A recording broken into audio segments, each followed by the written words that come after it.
أَوَلَمْ يَرَوْا إِلَى مَا خَلَقَ اللَّهُ مِنْ شَيْءٍ يَتَفَيَّأُ ظِلَالُهُ عَنِ الْيَمِينِ وَالشَّمَائِلِ سُجَّدًا لِلَّهِ وَهُمْ دَاخِرُونَ۔ کیا انہوں نے ان چیزوں کو نہیں دیکھا ہے جنہیں اللہ نے پیدا کیا ہے، جن کے سائے نہایت انکساری کے ساتھ سجدہ کرتے ہوئے دائیں اور بائیں جھکے رہتے ہیں؟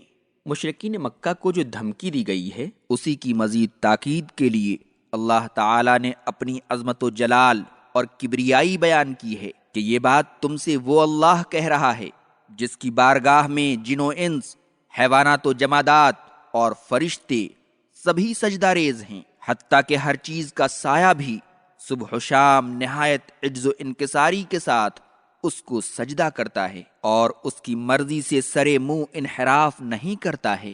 آیات 49-50 میں اللہ تعالیٰ نے فرمایا ہے کہ آسمانوں میں رہنے والے تمام فرشتے اور زمین پر چلنے والے تمام چوپائے سب اس کے سامنے سر تسلیم خم کیے ہوئے ہیں، سبھی اس کے منشا اور ارادے کے پابند ہیں۔ حیات و موت اور صحت و بیماری ہر شے میں اس کے فیصلے کے پابند ہیں۔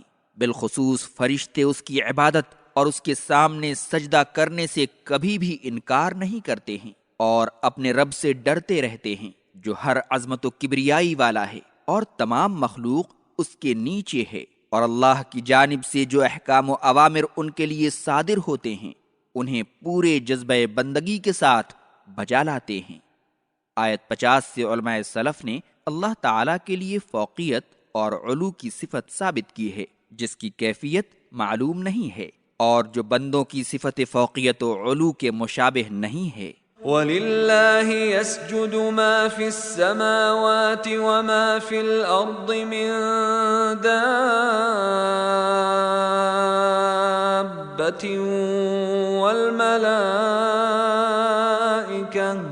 وَالْمَلَائِكَةُ وَهُمْ لَا يَسْتَكْبِرُونَ۔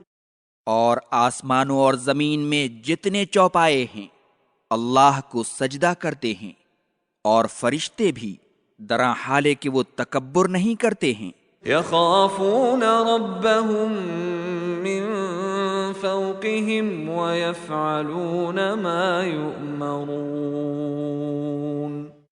اپنے رب سے اپنے اوپر کی طرف سے ڈرتے ہیں اور انہیں جو حکم دیا جاتا ہے اس پر عمل کرتے ہیں۔ وَقَالَ اللَّهُ لَا تَتَّخِذُوا إِلَٰهَيْنِ اثْنَيْنِ إِنَّمَا هُوَ إِلَٰهٌ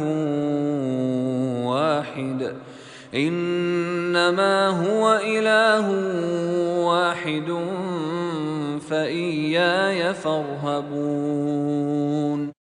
اور اللہ کہتا ہے کہ تم لوگ اپنے لیے دو معبود نہ بناؤ، معبود تو صرف ایک ہے، بس صرف مجھ سے ڈرو۔ جب آسمان اور زمین کی تمام مخلوقات اللہ کے سامنے سر تسلیم خم کیے ہوئی ہیں اور اس بات کا اعتراف کرتی ہیں کہ صرف اسی کی ذات عبادت کے لائق ہے، اس کے علاوہ کوئی معبود نہیں، تو جنوں انسان کے لیے بھی لازم ہے کہ وہ بھی عملی طور پر اس کا ثبوت بہم پہنچائیں اور ایک اللہ کے سوا دو یا زیادہ معبودوں کا انکار کر دیں۔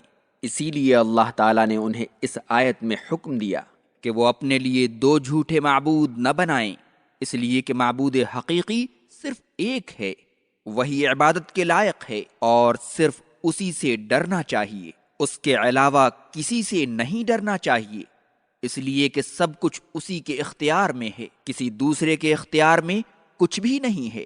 وہی مارنے والا، زندہ کرنے والا اور نفع و نقصان پہنچانے والا ہے، اس کے علاوہ سبھی بالکل عاجز ہیں اور کوئی قدرت نہیں رکھتے۔ وَلَهُ مَا فِي السَّمَاوَاتِ وَالْأَرْضِ وَلَهُ الدِّينُ وَاصِبًا أَفَغَيْرَ اللَّهِ تَتَّقُونَ۔ اور آسمانوں اور زمین میں جو کچھ ہے سب اسی کا ہے اور صرف اسی کی اطاعت دائمی طور پر لازم ہے۔ کیا تم اللہ کے سوا کسی اور سے ڈرتے ہو؟ مذکورہ مضمون کی تائید میں اللہ تعالیٰ نے فرمایا کہ وہی آسمان و زمین کی ہر چیز کا مالک ہے اور ہر حال میں اور ہر وقت اسی کی اطاعت و بندگی واجب ہے، اور اس کے علاوہ کسی سے ڈرنا اس کی وحدانیت، خالقیت اور رازقیت پر ایمان لانے کے منافی ہے۔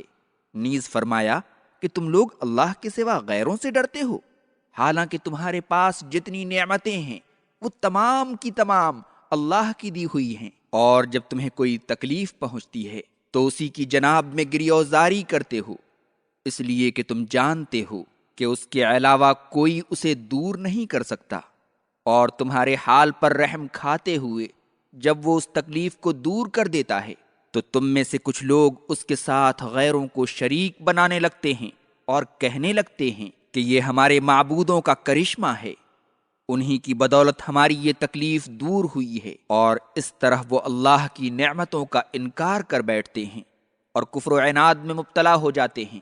ایسے لوگوں کو اللہ تعالیٰ نے دھمکی دی اور کہا کہ کچھ دنوں کے لیے مزے اڑا لو، ان قریب قیامت کے دن تمہیں اپنے انجام اور ٹھکانے کا پتہ چل جائے گا۔ وما بكم من نعمة فمن الله ثم إذا مسكم الضر فإليه تجأرون۔